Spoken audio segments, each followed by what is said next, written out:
오늘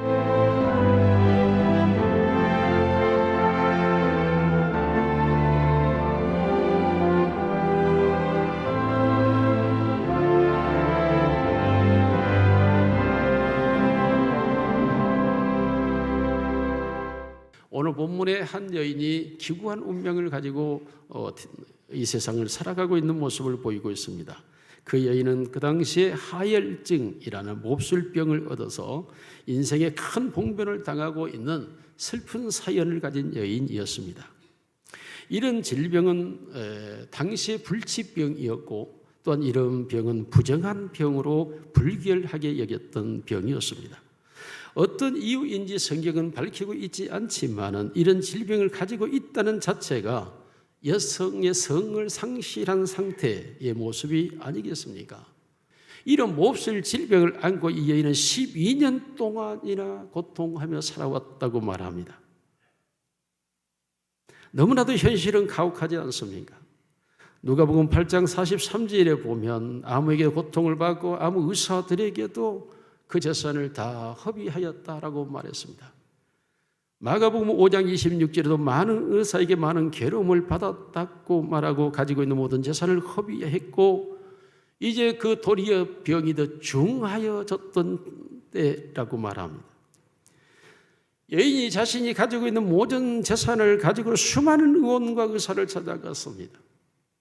그리고 고칠 수 있을까라는 기대를 가지고 그는 온갖 약을 다 써보았고 이 약 저 약을 다 사용해 보았습니다. 또한 이런 방법 저런 방법도 수많은 사람들의 의견을 따라 다 사용해 봤지만 그러한 약과 그런 방법을 사용할 때마다 힘들고 아프고 괴로웠지만 그 모든 것을 다 동원해 보았지만 병은 차도가 없었습니다. 오히려 그 병은 더 깊어만 갔습니다. 여인은 점점 이 병에 의해서 소망을 잃어가고 있는 상태가 아니겠습니까? 1년, 2년, 3년은 혹여나 하고 기대해 보았겠지만 그러나 세월이 지나가면서 점점 그 병은 자기의 몸에 고착되어져 버리는 상황이었습니다. 어쩌면 이런 상황이 되면 이 여인은 살 소망을 끊어버리게 됩니다. 인생의 즐거움을 회복하기는커녕 살고 싶다라는 마음이 사라져버리고 이 세상을 떠나고 싶다라는 애절함이 그 여인을 지배하게 될 것입니다. 더 나아가서 병은 점점 세월이 갈수록 깊어져 갖고 감출 수 없는 상태가 되어버린다면 동네 사람들에게 그 병이 발견되면 사람들이 자기에게 돌을 던질 것이고 부정한 여인으로 불길한 여인으로 내쫓김을 당하며 머리채를 잡히고 그들에게 짓밟혀도 말을 할 수 없는 두려움과 불안감이 이 여인을 사로잡고 있는 것입니다. 사람이 아무리 아파도 살고 싶다라는 의욕이 있다면 인생은 살아갈 수가 있는데 생존 의욕이 사라져버린다면 사람은 살아가야 할 용기와 욕망을 빼앗겨버리는 것입니다. 아니 어쩌면 당연한 것입니다. 모든 노력이 다 물거품이 되어버렸지 않습니까? 모든 수고가 다 썰물이 되어버렸고 모든 것은 울퉁불퉁한 바닥만 드러내고 있지 않습니까? 마지막 기댈 수 있는 재산까지도 다 사라져버렸기 때문에 이 여인에게는 낮은 자존감이 그를 지배할 수밖에 없습니다. 일반 병실에서 행이나 나을 것을 기대하고 있던 환자가 중환자실로 옮겨지는 것과 같은 상황이 되어버리고 말았습니다. 설상가상이요 침대 덧친 격이며 산 넘어 산에 지쳐 곤들박질 쳐버리고 마는 깊은 내면 속에서는 이미 자기를 죽여버린 상태가 이 여인의 상황이었습니다. 둘째, 붉은 꽃을 피러 오신 예수. 여러분, 피가 부족하면 수혈로만 해결이 됩니다.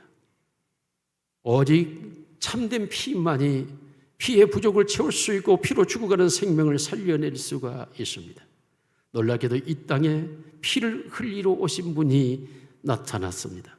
놀랍게도 이 여인에게 들려온 소문은 바로 그 당시에 불치병이었던 중풍병도 나병도 귀신도 내쫓아 고치신 그분이 나는 건강한 자에게 필요한 사람이 아니라 병든 자에게 필요한 사람으로 나는 그들을 찾으러 왔다고 하는 소문이 이 여인에게 들려왔던 것입니다. 예수의 소문을 들었던 그는 그 속에 한 가지 생각이 들어왔습니다. 그래, 나도 그분을 만나서 그의 옷가에 손만 대도 내 병이 고침받을 수 있을 것이라는 생각이 그 여인의 속에 들어오기 시작했습니다. 자신의 의견과 생각과 부끄러움과 수치와 이러한 모든 것들을 다 끊어버리고 오직 생명을 살리기 위한 목적 하나로 이 여인은 달려가지 않으면 안 될 상황이었습니다. 오직 예수만 만나면이라는 간절함이 이 여인 속에서 터져 올라와야 할 것입니다. 그렇지 않고는 지금까지 가지고 있던 습관에서, 지금까지 살아오는 삶의 형편에서 그렇게 살아가고 있는 이러한 현실 속에서 나는 벗어날 수 없는 상황일 수밖에 없는 것입니다. 성경은 간절함이 없이는 주를 볼 수 없다고 말합니다. 히브리서 12장 2절에 믿음의 주요 온전하게 계신 예수를 바라보자라고 말합니다. 온전하게 하실 자는 예수밖에 없으므로 그 예수를 바라봐야 합니다만은, 그러나 이것이 없이는 아무도 주를 보지 못하는데 히브리서 12장 14절에 이것이 없이는 아무도 주를 보지 못하리라고 말합니다. 이것이 무엇입니까? 모든 사랑과 더불어 화평함과 거룩함을 따르는 길을 말하고 있습니다.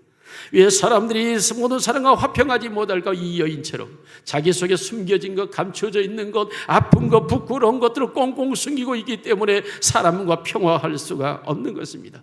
다시 말하면 우리의 인간 속에 죄가 남겨놓은 하나의 쓴뿌리가 있는데, 그것이 분노와 증오와 원망과 미움과 내 속에 있는 시기와 질투와 이러한 것들이 형성하고 있는 낮은 자존감과 교만과 열등감과 완벽주의 컴플렉스 등이 우리를 사로잡고 있기 때문에 이것에 내가 매여 있어서 나아갈 수가 없는 것입니다.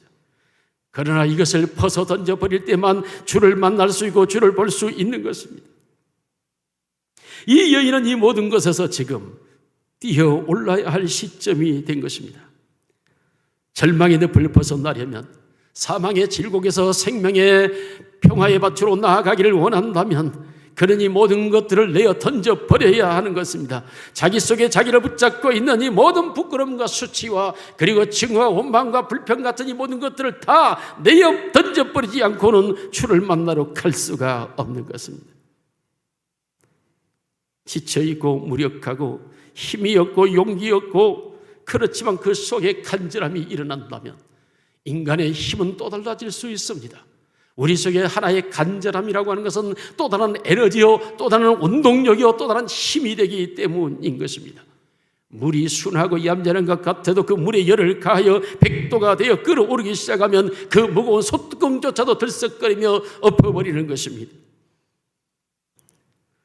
성냥개비 하나에 불을 켜보면 그 불이 꺼질 듯 살 듯 살랑거리지만, 그러나 그것이 마른 나무에 붙으면 온 산을 태우는 화마가 되어버리는 것입니다. 깊은 산속에 흐르는 옹달샘물은 너무나 가늘고 약해 보이지만, 그러나 그 물이 흐르고 흘러 모이게 되면 바위를 뛰어넘고 그리고 폭포가 되어 쏟아지는 물길이 되는 것입니다. 인간의 내면 세계는 수많은 에너지가 작동하고 있는데, 그 중에 간절함이라고 하는 에너지가 작동하기 시작하게 되면 지금까지 자기를 묶고 있었던 그 모든 것에서 뛰어오를 수 있고 그 모든 것을 극복할 수 있는 힘이 생겨나게 되는 것입니다. 이 여인은 지금 자기의 부끄러움과 수치스러움이 문제가 아니었습니다. 12년 동안에 고통받고 있는 이 닷줄을 끊어버리고 싶은 이 열망과 이 간절함이 이 여인을 사로잡고 말았습니다. 그 고독감만 만져도 구원을 받겠다 함이라. She said to herself. 놀랍게도 이 여인은 자기 자신이 자신에게 그렇게 말하기 시작했습니다. 내가 그 예수의 옷가에 손만 대도 나는 병이 나음을 얻을 것이다. 놀랍게도 여인은 자신을 향하여 자신을 향하여 끊임없이 이 말을 되뇌이기 시작합니다.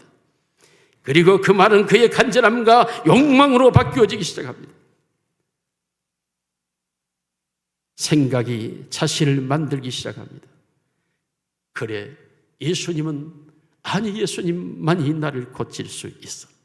예수님만 만나면 내 문제는 해결될 수 있다고. 그래, 그래서 나는 예수님을 만나야 하는 거야.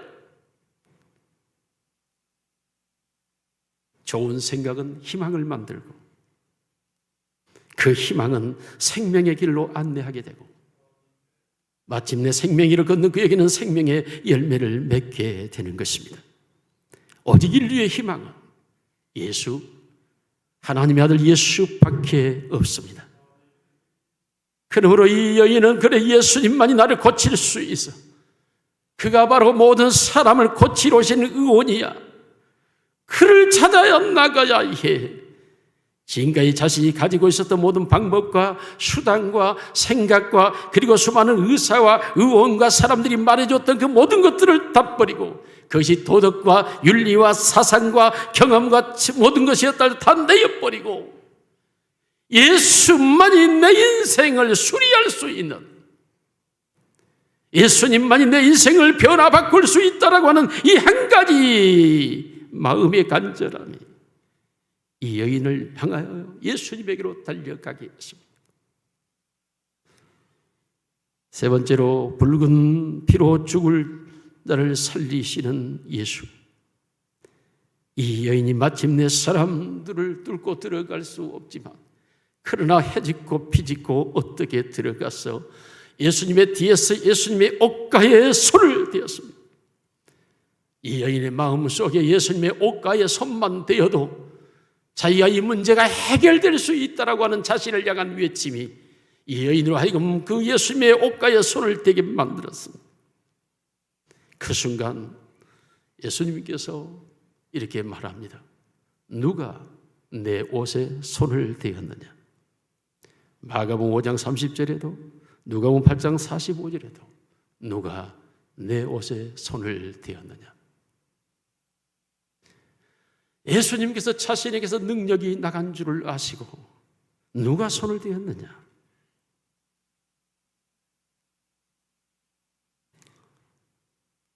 이 문제는 상당히 심각한 문제로 다가옵니다. 사실상 지금 예수님을 애워싸고 수많은 사람들이 밀고 당기고 있기 때문에 예수님의 옷가에 손을 댄 사람은 한두 사람이 아닙니다. 수많은 사람들에게서 부딪힘과 부딪힘이 반복되고 있었기 때문에 그렇습니다. 그래서 예수님의 제자들은 마가복음 5장 31절에 제자들이 그렇게 말합니다. 무리가 애워싸 미는 것을 보시며 누가 내게 손을 대었느냐 물으시나이까? 라고 묻습니다. 그렇습니다. 무리가 밀고 밀리는 가운데 예수님의 옷가에 수많은 사람들이 손을 대었습니다. 예수님 그것을 지금 묻고 있는 것입니까? 그런데도 불구하고 예수님께서는 마가복음 5장 30절에 그렇게 말합니다. 예수님께서 능력이 자기에게서 나간 것을 아시고 수많은 사람들이 예수님의 옷가에 손을 대었습니다. 수많은 사람들이 예수님의 옷에 부딪혔습니다.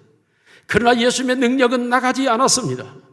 그런데 어느 순간 예수님이 자기에게서 능력이 나간 줄을 아시고 누가 내 옷에 손을 대었느냐고 묻는 것입니다. 예수님의 능력이 나갔다는 것입니다. 그런데 이 예수님의 능력이 나가서 이 여인에게는 좋은 일이겠지만은 큰일 났습니다. 왜입니까? 예수님께서 자신이 누가 밀었느냐 하는 이 사실에 대해서 그 여인을, 그 사람을 찾고 계시기 때문입니다. 당시 시대의 관습은 여자가 낯선 남자에게 손을 대면 간통으로 들어 돌에 쳐서 죽어야 되는 죄였습니다. 지금도 이슬람 계통에서는 여성들이 남성에 대하여 함부로 대하지 못하는 그러한 율법과 그러한 법이 존재하고 있었던 시대였습니다. 그러므로 이 여인이 만일에 예수님의 옷에 손을 댄 것이 드러나게 되면 이 여인은 돌에 맞아 죽음을 당하게 됩니다. 뿐만 아니라 이 여인은 부정한 여인이었습니다. 불길한 질병을 가지고 있으면서 그것을 고소 제사장들에게 알리지 아니하고 감추고 있었다는 사실, 이러한 부정한 병을 가지고는 사람들 속에 들어올 수 없는데 들어왔다는 현실과 이 사실은 격리되어 살아야 됩니다. 불구하고 격리되지 않은 이 죄악은 모든 사람들에게 짓밟혀 죽임을 당해야 되는 질병이었습니다.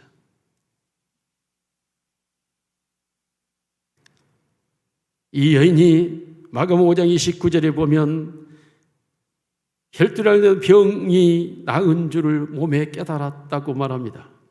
누가복음 8장 44절에도 옷에 손을 대는 순간 혈루 근원이 즉시 그쳤다고 말하고 있습니다. 다시 말하면 예수님께서 내게 능력 나간 것을 아시고 누가 내 옷을 세느냐 할 때에 아무도 알지 못하지만은 이 여인은 알고 있었습니다. 예수님의 능력이 누구에게 나간 것인 줄을. 그러므로 이 여인은 33절에 그렇게 말합니다. 두려워 떨며 와서 그 앞에 엎드려 모든 사실을 여쭈니. 여러분, 사실상 이 여인은 이런 일이 일어날 줄을 몰랐습니다. 자신이 예수님의 옷가에 손을 댔다고 한들 예수님이 자신을 알리는 마음이었습니다. 자기 자신은 병이 고쳐질 것이라는 확신을 가졌지만 예수님이 나를 안다고 하는 사실은 생각조차 해본 적이 없습니다. 또한 손을 대었다고 한들 이 수많은 사람들이 밀고 당기는 이 상황에서 누가 내 옷을 손을 대었느냐고 예수님이 물어볼 줄은 상상도 못한 사건입니다. 누가 이러한 일을 물어보겠습니까? 그런데 전혀 예측할 수 없었던 일이 발생하고 말았습니다. 누가 내 옷에 손을 대었느냐와 내가 능력이 나간 줄을 깨달으시고, 놀랍게도 이 여인에게는 예수의 능력을 통하여 혈류 근원이 말라버리고 몸의 모든 병이 사라져버린 것을 순간 느꼈습니다. 그러므로 이 여인은 더 이상 감출 수가 없었습니다. 그리고 예수님 앞에 엎드려서 두려워 떨며, 즉 두려움에 사로잡힌 결과 온몸이 떨리는 현상을 일으키고 있는 것입니다.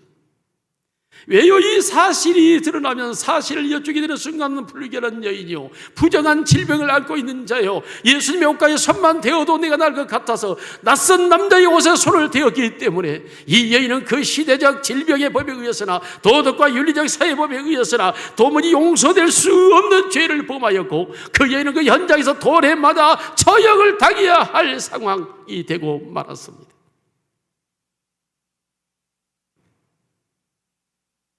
이때 예수님의 입에서 놀라운 음성이 나옵니다.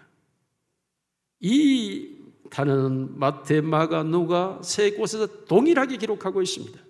다른 사건들은 약간씩 다르게 기록하고 있지만 이것은 동일하게 기록하고 있는데 이렇게 말합니다.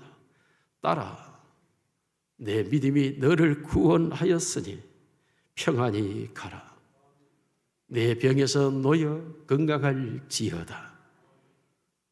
예수님은 동일하게 따라 내 믿음이 너를 구원하였으니 내 병에서 놓여 평안히 가라고 세 번이나 성경에서 기록하고 있는 것을 우리가 보게 됩니다. 따라. 여러분, 이게 무슨 말씀입니까? 그렇습니다. 낯선 남자에게 손을 대었다면 돌에 맞아 죽어야 되는 간통죄가 성립이 됩니다. 그 여인이 부정하고 불결한 병을 감추고 있으면서 낯선 남자에게 손을 대었다면 병의 전염성 때문에 또한 짓밟혀 죽임을 당해야 합니다. 그러나 가족은 그렇지 않습니다. 예수님께서 선택한 용어여서 그 여인을 향하여 내 딸이라고 표현하는 것입니다.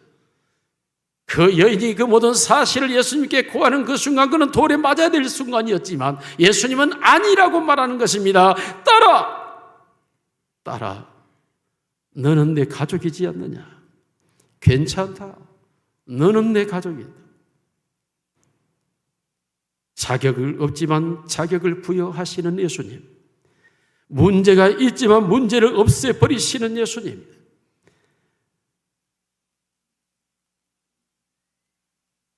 남이 알면 큰 죄인데 그 죄를 덮어주시는 예수님, 남이 알면 쫓아와서 돌을 던질 터인데 그 모든 죄를 한순간에 지워버리시는 예수님. 그렇습니다. 우리 예수님이 이 땅에 오신 것은 수고하고 무거운 짐을 진 자들아 다 내게로 오라, 내가 너희를 쉬게 하리라. 우리 인생의 무거운 죄짐을 아시는 주님께서 그 죄짐을 다 갚아주시기 위해서 그 무거운 짐들을 다 풀어주시고 그 무거운 짐들을 다 해결해 주기 위해서 우리 예수님은 이 세상에 오셨습니다. 이 시간 이 말씀을 듣고 있는 사랑하는 성도 여러분, 온라인으로 듣고 있는 모든 가족 여러분, 예수님은 우리를 위하여 이 땅에 오셨습니다. 이 시간도 여러분의 마음 깊은 곳에 꽁꽁 감추어두고 여러분 자신을 괴롭히고 있는 그 죄의 짐을 아직도 풀지 못한 채 술로 풀려 하시고 물질로 풀려 하시고 온갖 여행으로 취미로 풀려고 하지만 풀려지지 않는 그 무거운 짐을 아직도 지고 가시려고 합니까? 이 시간 살아계신 우리 예수님 앞에 우리의 모든 짐을 내어놓으시기를 원합니다. 어떤 경우라도 관계없습니다. 어떤 죄도 상관이 없습니다. 어떤 무서운 죄도 어떤 부끄러운 죄도 상관이 없습니다. 우리 예수님은 우리의 죄를 용서하러 오셨습니다. 우리의 죄를 지워버리려고 오신 것입니다. 우리의 허물을 덮고 우리의 죄를 가리우시고 정죄하지 않는 복을 주시려고 오신 줄로 믿습니다.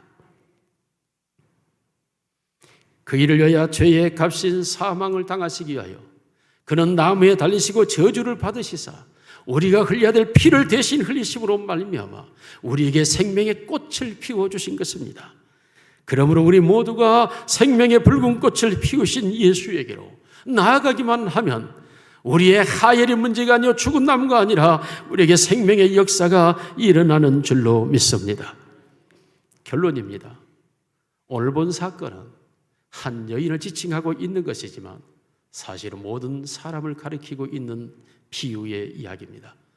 물론 실제적 사건입니다. 그럼에도 성경은 그 여인이 어디서 왔으며 나이가 몇 살이며 결혼을 했는지 기혼자인지 미혼자인지에 대한 모든 언급을 하지 않습니다. 그리고 12해를 혈루증으로 앓았다고만 기록합니다. 혈루증이라고 하는 것은 끊임없이 생명을 잃어가고 있는 죽음의 질병을 말하고 있습니다. 우리 모두도 노화 현상을 통해서 사건과 사고와 질병으로 죽어져가고 있는 우리의 생명을 의미하고 있는 것입니다. 우리가 이러한 죽음의 질병에서 살아보기 위하여 온갖 수단과 방법을 다 동원하지만 그러나 늙는 길 맞지 못하고 수많은 죽음의 길에서 우리는 벗어날 수가 없습니다. 한 번 죽는 것은 정한 것이요 그 후에는 심판이 있다고 하시는 하나님의 말씀을 우리는 피할 수가 없기 때문입니다. 우리 모두가 12년 동안 혈루증으로 고통받고 있는 부끄러움과 수치스러움을 안고 살아가고 있는 그것이 드러나게 되면 부끄러워 남들 앞에 설 수 없는 이러한 모든 죄의 무거운 짐을 지고 있는 것이 바로 모든 인류여 우리 자신들인 것입니다. 이때 그 여인은 그렇게 말했습니다. She said to herself, 자신을 향하여 예수님의 옷가에 손만 대어도 내가 나음을 얻으리라. 이 말씀을 듣는 여러분, 예수님의 옷가에 손만 대어도 우리의 죽음의 질병이 치료가 되는 줄로 믿습니다. 그러므로 여러분 주저하지 마십시오. 여러분 고통스러워하지 마, 괴로워하지 마십시오. 여러분 자신들이 예수님께로 나아가서 그 예수님에게 나의 문제를 내려놓는 순간 너희는 이제까지는 구하지 아니하였으나 너희가 무엇이든지 내 이름으로 원하는 대로 구하라. 그리하면 이루리라. 우리 예수님은 다 이루어 주시는 분이십니다. 예수님께서 마지막 이렇게 말합니다. 병에서 놓여 평안히 갈지어다. 여러분 인생이 평안해지기를 원합니다.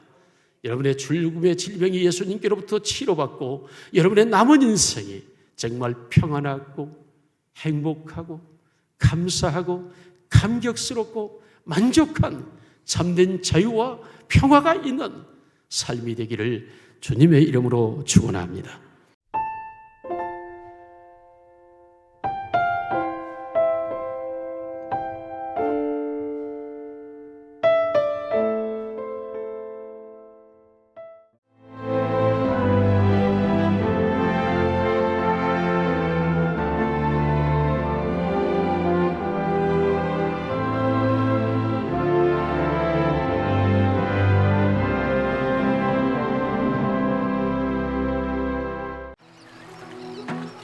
만약 섬에 색을 입힌다면 어떤 일이 생길까? 나만의 세계TV 섬의 변신 마음도 상쾌하다. 마음이 설레는 보라색 여행. 내일 그리고 설렘. 노란색 여행. 내 마음에 주는 선물 주홍색 여행. 또 다른 나를 발견하는 행복 여행. 섬이 옷을 갈아입다 신안군.